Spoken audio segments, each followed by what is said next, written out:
Yan mga brother and sister, pakat naman nagyapon siya sa Digli. Ang shortcut kita din. Kasi ito ang digit mahay alagyan din. O, lubak-lubak. Grabe. Daw matabog man yung cellphone ko mga brother and sister. Kita nyo itong pagtango-tango sa cellphone ko.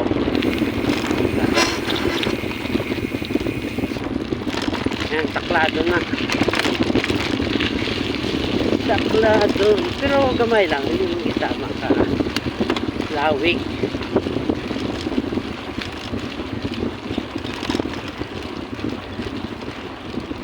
Lubo man lang. Kung makita nyo da sa video ko, siling nyo daw patag lang. Pero taklad lang siya. Brother and sister.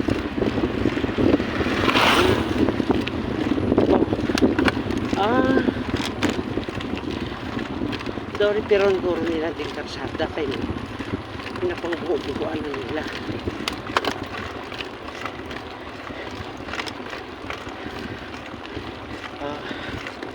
Katilaw matataklad ba? Ano kaginaway? Subong lang ara na. Bukrang gitman nila.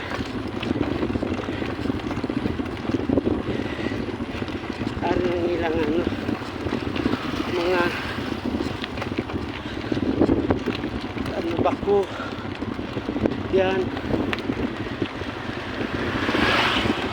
natin nakampisan gani sila diyo one way na lang mga brother and sister kita nyo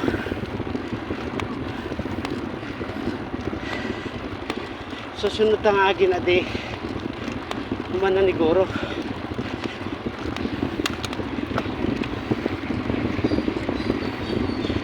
Yan.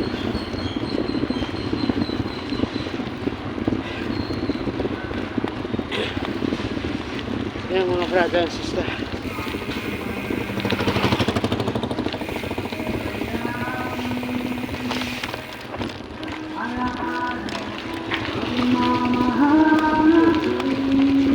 Kaya daw rough road na nga dating sahin niya. Wasak na ang karsada. Abit paron.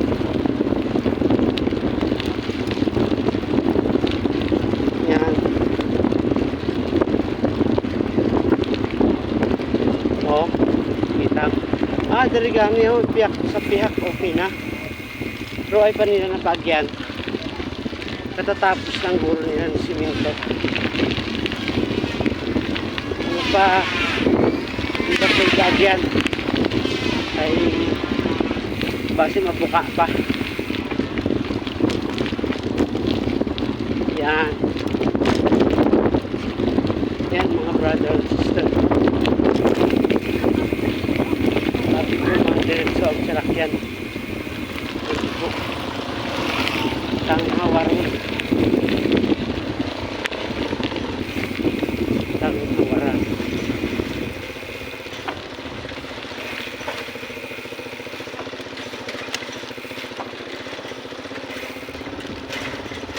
Yan mga brother and sisters, ginaubrang karsada galit dire. Sa mga nagligad nga ruta ko di daw wala ko gaana magsulod digil kay ginaubra ang karsada para nang kita nyo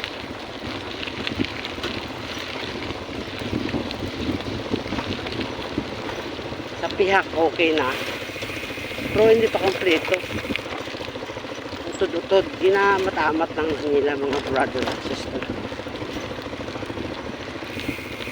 Yan main road na tayo sa pakatuna sa Dingli Highway.